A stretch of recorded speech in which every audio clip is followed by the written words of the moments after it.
নমস্কার বন্ধুরা, মমস টাচে আবারও একটি ব্লগে সবাইকে স্বাগত জানাই। আমার প্রথম ব্লগে এতটা সাপোর্ট করার জন্য অসংখ্য ধন্যবাদ আপনাদের সকলকে। যারা প্রথম ব্লগটি দেখেছেন তারা সকলেই জানেন আমি শিরডিতে আছি আমার ছেলে মেয়েকে নিয়ে। আজ শনিবার, আজকে আমার হাজব্যান্ড আসার কথা ছিল এবং সে অলরেডি চলে এসেছে আর্লি মর্নিং 6:30-তে। আমরা সকলেই স্নান সেরে বেরিয়ে পড়েছি। আজকে যাব শনি শিকনাপুর শনিদেবের দর্শনে।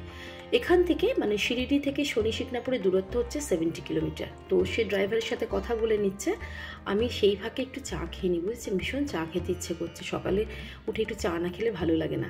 তো আমার ছেলে চা নিয়ে এসেছে, চা খেয়ে নেবো। দেখেছেন, চা আনতে বলেছি বলে 2 কাপ চা নিয়ে এসেছে। এখন কে খাবে 2 কাপ চা? এতটা সময় আছে। চাটা কিন্তু ভীষণ টেস্টি। এই বাবার আশ্রমে চা, দুধ, কফি সবই কিন্তু 2 থেকে 3 টাকা দাম, আর এতটাই টেস্টি হয়। একটু ক্যান্টিনটা দেখিয়ে নি, দাঁড়ান। দেখেছেন কত মানুষের ভিড়, সকালে সবারই তো একটু চায়ের দরকার হয়। তো যাই হোক, চা খেয়ে আমরা বেরিয়ে পড়বো শনি শিকনাপুর। অলরেডি আমরা বেরিয়ে পড়েছি, অনেকটাই প্রায় চলে এলাম।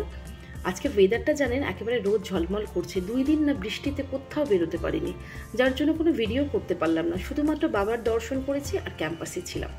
ড্রাইভারকে বলা হয়েছে কোনো একটা টিফিন সেন্টারে দাঁড়াতে, সে তার কথা মতো দাঁড়িয়েছে। আর এখানে আমি অর্ডার দিয়েছি পাওভাজি এক্সট্রা বাটার দিয়ে, আর দিয়েছি চকলেট মিল্কশেক। এটা সবারই ব্রেকফাস্ট, এই একই জিনিস দেওয়া হয়েছে। তারা সবাই খাবার শুরু করে দিয়েছে, আমি কিন্তু খেতে পারছি না, কারণ খেতে শুরু করে দিলেই তো ভিডিওটা করতে পারবো না। তাই ভাবছি একটু ভিডিওটা করে নিই, আপনাদের তো দেখাতে হবে আমি কি খাচ্ছি। তো এই হচ্ছে আমার ব্রেকফাস্ট প্লেট, আর ওদের ব্রেকফাস্ট অলরেডি ওরা খাচ্ছে। জাস্ট এখানে জানেন মহারাষ্ট্রে বড়া পাও, পাওভাজি এগুলোই কিন্তু স্পেশালি ব্রেকফাস্টে পাওয়া যায়। তো দেখে তো ভীষণ টেস্টি মনে হচ্ছে, খেয়ে বলবো কেমন লাগলো।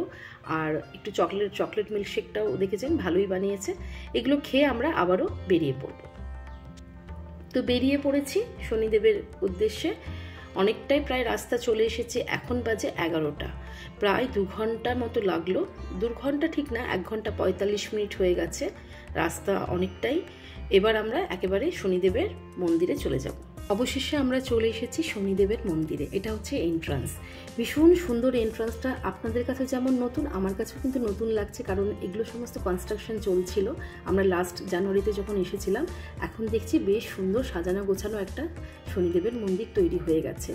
তো লেদারের কোনো জিনিস রাখলে সেটা কিন্তু আপনাদের লকারে জমা দিতে হবে। আমরা গাড়িতেই রেখে এসেছি, কারণ লেদারের কোনো আইটেম ভেতরে প্রবেশ করানো যাবে না। চেকিং হয় আপনাদের এখানে, চেকিং হয়ে গেলে আমরা ভেতরে ঢুকবো। আর হাত পা ধোয়ার দেখুন এখানে জায়গা আছে, হাত পা ধুয়ে নিয়েছি। ভীষণ সুন্দর করেছেন জানেন এই মন্দিরটা। আগে যখন আসতাম খুব মন হতো যে মন্দিরটা তো একটু সুন্দর করতে পারে, এত ডোনেশন দেওয়া হয়। তো যাকে এবার যেন মনের ইচ্ছে পূর্ণ হয়েছে। ভীষণ সুন্দর দেখুন করেছে মন্দিরটা। আর আজকে ভিড়, শনিবার তো বেশ ভিড়। এই ভিড়ের মধ্যে দিয়ে এগিয়ে যাব। এখানে কিন্তু ফোন অ্যালাউ আছে। তো আমার সৌভাগ্য যে আমি আপনাদের দেখাতে পারবো ভেতরটা। আর সাইডটা দেখুন, এই যে একটা খোলা চত্বর রয়েছে, এখানে আপনারা বসতেও পারেন, বসার জায়গা করা আছে। ওখানে একটা রথ রয়েছে, ওটা মনে হয়, আমি জানি না, ওটা যতদূর মনে হয় হয়তো কোনো একটা পুজোর সময় রথটা নিয়ে বের হওয়া এরা এখানকার ভক্তদেরকে সাথে নিয়ে। তো এই যে এটা হচ্ছে পুরনো এন্ট্রান্স, এখন এটা বন্ধ করা হয়েছে। এটা হচ্ছে নতুন সিংহদুয়ার। ভীষণ সুন্দর করেছে। আর এখানে পুজো বলতে জানেন আশেপাশের দোকানে অনেক কিছু বিক্রি হয়, যারা জোর করে নিয়ে আসে, কিন্তু আমরা কিছু সেরকম আনি না। যা দেওয়া হয় ডোনেশন বক্সে দিই। তেল নিয়ে আসি, যেটা শনিদেবের উদ্দেশ্যে আমরা দিয়ে থাকি। তো এই ভিড় কাটিয়েই আমরা আগে এগোচ্ছি আস্তে আস্তে। একবার এখানে চেকিং হয়, চেকিং হয়ে গেছে, এবার আমরা ভেতরে যাচ্ছি। এই যে আমার ছেলে মেয়ে আমার হাজব্যান্ড 3 জনে মিলেই শনিদেবকে তেল দিচ্ছে। তারা, আমারটা দেওয়া হয়ে গেছে, আমি একটু ভিডিও করে নিচ্ছি। আর ভিড় তো বেশ রয়েছে, তার মধ্যেই একটু আজকে জানেন তো অভিষেক পুজোটা বন্ধ আছে। এখানে কনস্ট্রাকশনে কাজ চলছে, দেখাই দাঁড়ান আপনাদের। ওই দেখুন চারিদিকে মিস্ত্রি কাজ করছে। এটা আরও হয়তো নেক্সট টাইম এসে সুন্দর দেখব। আর ওই যে শনি মহারাজ বসে আছেন, আজকে ওখানে যাওয়া নিষিদ্ধ। অন্যদিন কিন্তু যদি অভিষেক পুজো করতে চান তাহলে 500 টাকা দিয়ে অভিষেক পুজোটা করতে পারেন। এই যে মন্দির চত্বর, আমরা একটু মন্দিরে বসে বেরিয়ে যাব। আজকে ভীষণ ভিড়। যাই হোক 1 ঘন্টা সময় লাগলো মন্দির দর্শন করে বেরোতে। খুব সুন্দর আমাদের দর্শন হয়েছে। এবার আমরা শিরডির উদ্দেশ্যে রওনা দেব। এখন বাজে প্রায় 2:45। তো খিদেও পেয়েছে ভীষণ। এখানে তো ভেতরে খাওয়ার কোনো ব্যবস্থা নেই, বাইরে অবশ্যই আছে। তো আমরা দেখি কি করা যায়। চলুন আমরা এখন বেরিয়ে পড়ি শিরডির উদ্দেশ্যে।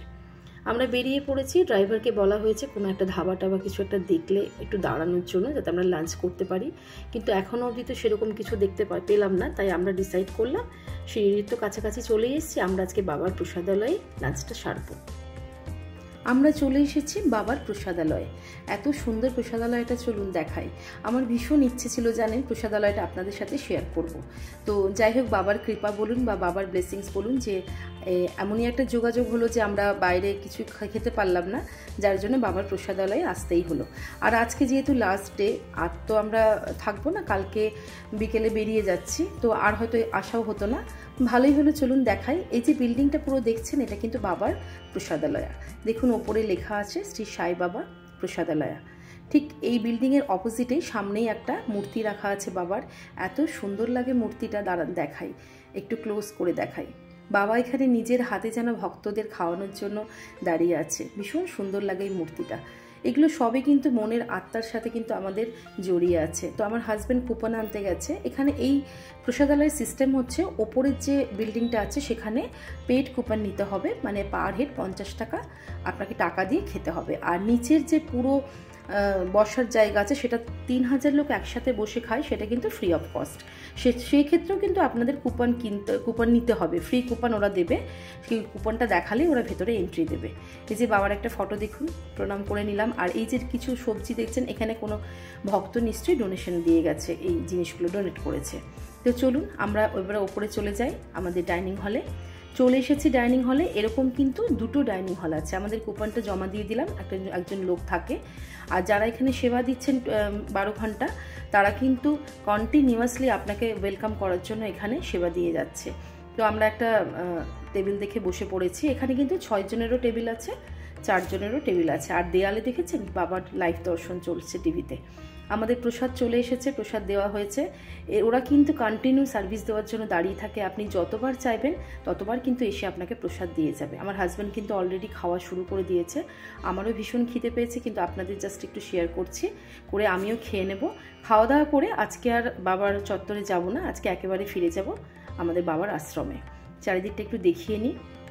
খুব মনটা খারাপ লাগে জানেন, মনে হয় আবার কবে আসবো। আপনারাও চাইলে কিন্তু আসতে পারেন, ভীষণ ভালো লাগবে এখানে। তো চলুন আমরা চলে যাই এবার আমাদের ক্যাম্পাসে। চলে এসেছি খাওয়া দাওয়া সেরে ক্যাম্পাসে। আজকে যতই টায়ার্ড লাগুক, তাও ভেবেছি যে রুমে বসে আর টাইম ওয়েস্ট করব না। আমরা আজকে ক্যাম্পাসে একটু বাইরেই বসবো, একটু ওয়াকিং করব। চারিদিকটা ভীষণ ভালো, আর বৃষ্টিটা ধরেছে, ওয়েদারটা ভালোই লাগছে। আমার ছেলে মেয়ে দুজনেই রেস্ট নেবে, তারা উপরে অলরেডি চলে গেছে। আমি জাস্ট নিচ থেকে একটু আপনাদের ভিডিওটা করে দেখাচ্ছি, যেহেতু আজকে লাস্ট নাইট, মনটা একটু খারাপই লাগছে।